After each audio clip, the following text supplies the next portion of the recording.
much contradictory information. It's very difficult to work out. This is the problem I'm facing. Exactly which way we should go. Well, I'm not convinced that the work is as urgent as this report suggests. So perhaps we should... Oh, come on. The building is practically falling down. Sorry, Lynn. I don't think Tan had finished. We'll get to you in a minute. Sorry. As I was saying, perhaps we should get a second opinion before we spend any money. Thank you, Tan. What's your opinion, Walter? Well, as far as I'm concerned, it's a question of safety. So I think we should go ahead. Are you suggesting that someone could get hurt? In my opinion, yes. If you ask me, there is a serious risk of an accident. And it's not a recent problem. Are you implying we should have done something earlier? Much earlier. It's a real concern. Here. In that case, I agree. We should do something now. I think so too. Thank you, Walter. Well, if there's no... Excuse me, Madam Chairperson. Yes, Barbara? What about the problem with parking? There were no places again this morning. Maybe if you got to work on time. All comments through the chair, if you don't mind, Walter. Parking isn't on the agenda for this meeting. Perhaps you could suggest it for our next meeting, Barbara. Well, if there's no more discussion, we'll put it to a vote. Hear, hear.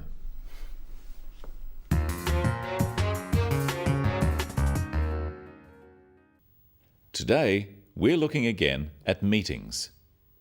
In meetings, especially formal meetings, it's important to keep the discussion relevant and to the point.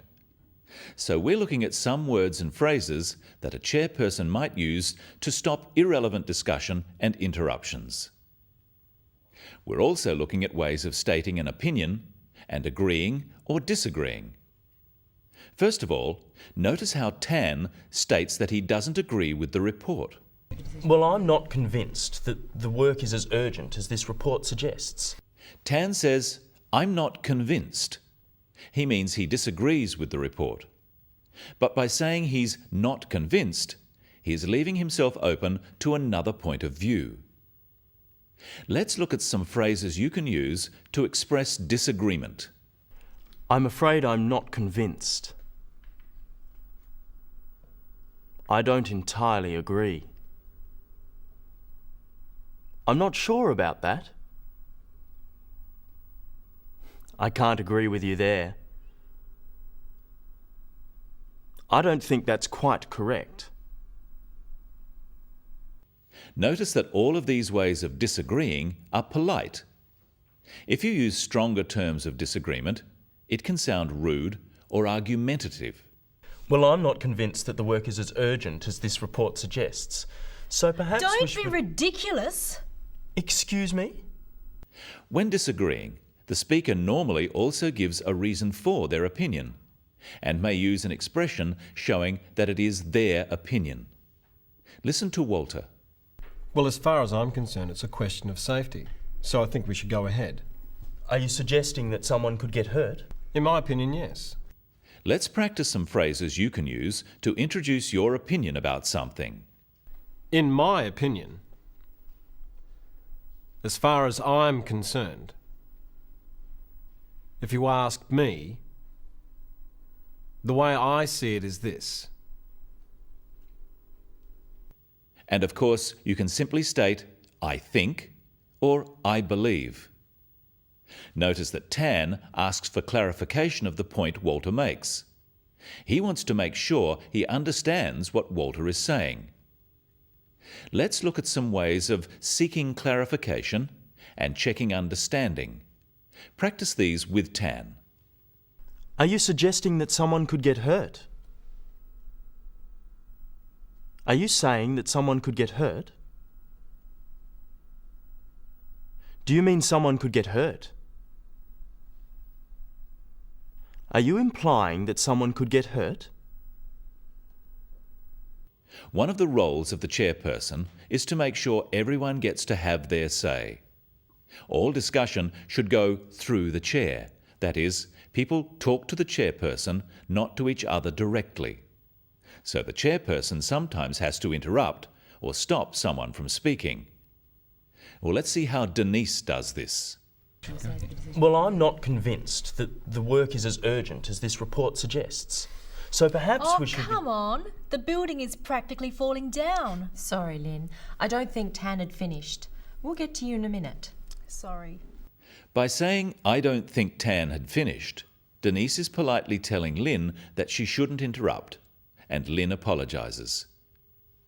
But what should you do if someone keeps trying to interrupt? So perhaps Oh, we should... come on.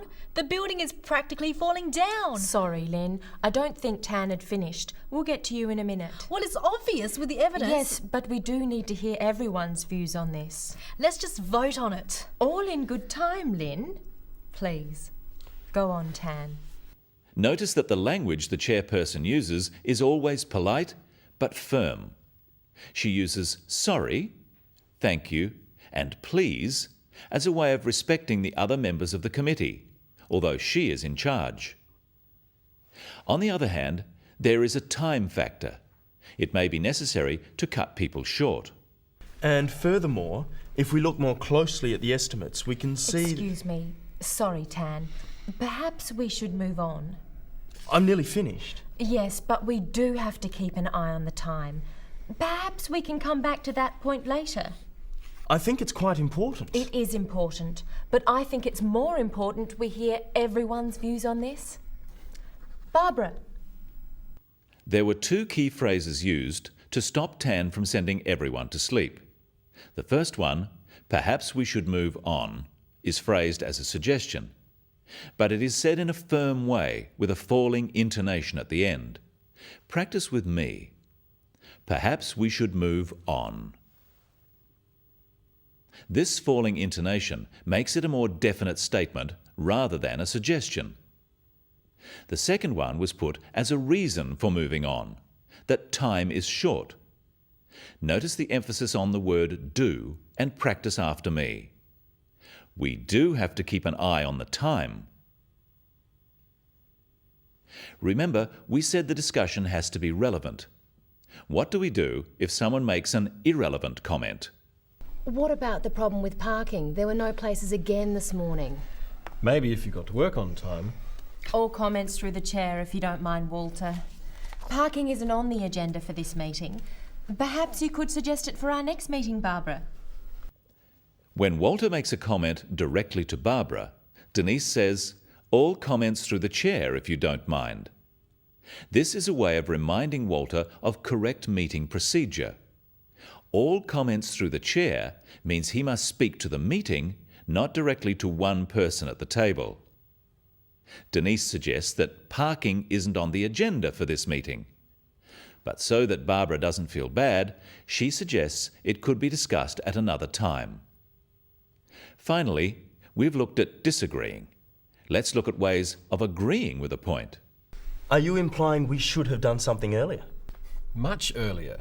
It's a real concern. Hear, hear. In that case, I agree. We should do something now. I think so too. Agreeing is simpler than disagreeing, as you don't have to state a reason. Repeat these phrases after me. I agree. In that case, I agree. I'll go along with you. I couldn't agree more. That's right. I concur. Absolutely. Let's review some of the other important expressions we've looked at in today's episode. I'm afraid I'm not convinced. Are you suggesting that someone could get hurt? I can't quite agree with you there. As far as I'm concerned, it's a question of safety. Perhaps we should move on. We do have to keep an eye on the time. When giving opinions in a meeting, it's important to use phrases such as, in my opinion, from my point of view, or I think, instead of just stating your opinions as facts. This is respectful of other people who may have different views. But when you strongly agree with something someone else says, you can say, hear, hear. That's all for today. See you next time on The Business of English.